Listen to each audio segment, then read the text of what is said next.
Hi hello அஸ்ஸலாமு அலைக்கும், welcome back to our channel. இன்றைக்கி நம்ம என்ன ரெசிபி பார்க்க போகிறோம்டா, ஒரு இன்ட்ரெஸ்டிங் அண்ட் நியூ ரெசிபி தான். என்னென்னா பலாக்கொட்டை பிரியாணி.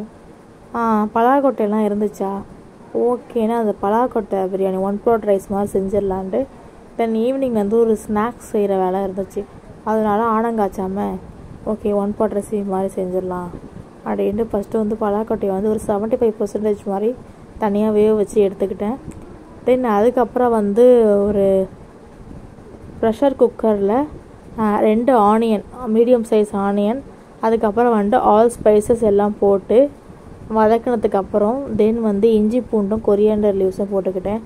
அதுக்கப்புறம் வந்து தக்காளி ஒரு 1.5 தக்காளி போட்டுக்கிட்டேன்.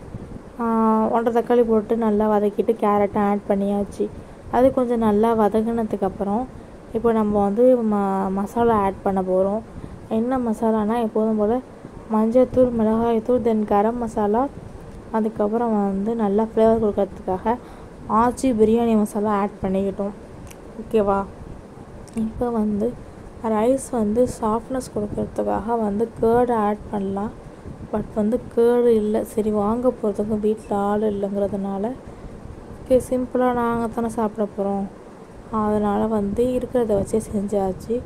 தென் இப்போ வந்து வேக வச்ச பலாக்கொட்டையும் ஆட் பண்ணிக்கிட்டோம். பலாக்கொட்டை வந்து நிறைய சத்தும் இருக்குது, டேஸ்ட்டாகவும் நல்லா ஃப்ளேவர்ஃபுல்லாகவும் இருக்கும். கண்டிப்பாக ட்ரை பண்ணிப்பாங்க, நல்லா இருந்துச்சு.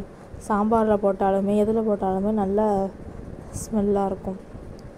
தென் வந்து இப்போ வந்து எவ்வளோ அரிசிக்கு வந்து அரைப்படியா காப்படியா என்னன்னு சரியாக தெரியலை, 1 கப்பு வச்சுக்கணும். 1 கப்புக்கு 2 கப்பு தண்ணி ஊற்றி தென் வந்து சோறு குழையாமல் இருக்கிறதுக்காக மேலே வந்து லெமன் வந்து புழிஞ்சு விட்டுக்கணும். லெமன் புழிஞ்சு விட்டு தென் வந்து குக்கரில் வந்து 1லேருந்து 2 விசில் வரைக்கும். எங்கள் மாமியார் வீட்டிலலாம் எப்படின்னா அங்கே வந்து ஒரு அரைப்படி சோறு போட்டாலும் 3/4 படி சோறு போட்டாலும் குக்கர் இருக்குது. அதை வந்துட்டு கண்டிப்பாக 1 விசில் மட்டும்தான் விடுவாங்க, 2 விசில் விட்டால் கூட குழஞ்சிரும். இப்போ எங்கள் அம்மா வீட்டில் எப்படின்னா 2-3 விசில் விடுவாங்க. அதே மாதிரி தான் அங்கே ரைஸும் வேரியேஷன் ஆகும், வாட்டர் கன்சிஸ்டன்சி எப்படி ஊற்றுறதுன்னு தெரியாது. இங்கே உள்ளதை வந்து எங்கள் அம்மா செய்ய சொல்லிவிடுவோம், அங்கே உள்ளதை கேட்டு நான் செஞ்சுப்பேன். தென் வந்து மேலே வந்து நல்லா டேஸ்ட் பண்ணி பார்த்துக்கணும் என்ன மசாலா பத்திரியோ ஓகேன்னு பிரியாணி மசாலா ஆட் பண்ணியிருக்காங்க. பிரியாணி மசாலா ஆட் பண்ணிவிட்டு தென் மேலே மல்லி புதினா போட்டு நல்லா அரிசி கொதி வந்தோடனே குக்கரை மூடி தென் வந்து விசில். இப்போ நான் எத்தனை விசில் ஊற்றுனேன்னா 2 விசில் விட்டு லேசாக சவுண்டு வரும்போது ஆஃப் பண்ணிட்டேன். இப்போ ஆஃப் பண்ணிவிட்டு ஃபுல்லாக நமக்கு வந்து அந்த ப்ரெஷர் முடிஞ்சதுக்கப்புறம் தான் ஓப்பன் பண்ணணும்.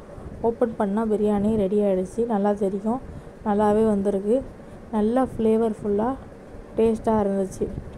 ஓகேவா? இதுக்கு வந்து நீங்கள் வந்து தொட்டுக்க வந்து ரைத்தா வச்சுக்கலாம், முட்டை வச்சுக்கலாம். நாங்கள் வந்து அன்றைக்கி முட்டை மட்டும் அவிச்சு அப்பளம் வறுத்துக்கிட்டோம், ரைத்தாலாம் வச்சுக்கல. ஏன்னா வந்து ஈவினிங் வேலை இருந்ததுனால. கண்டிப்பாக ட்ரை பண்ணி பாருங்கள். ஓகே பாய், அஸ்ஸலாமு அலைக்கும்.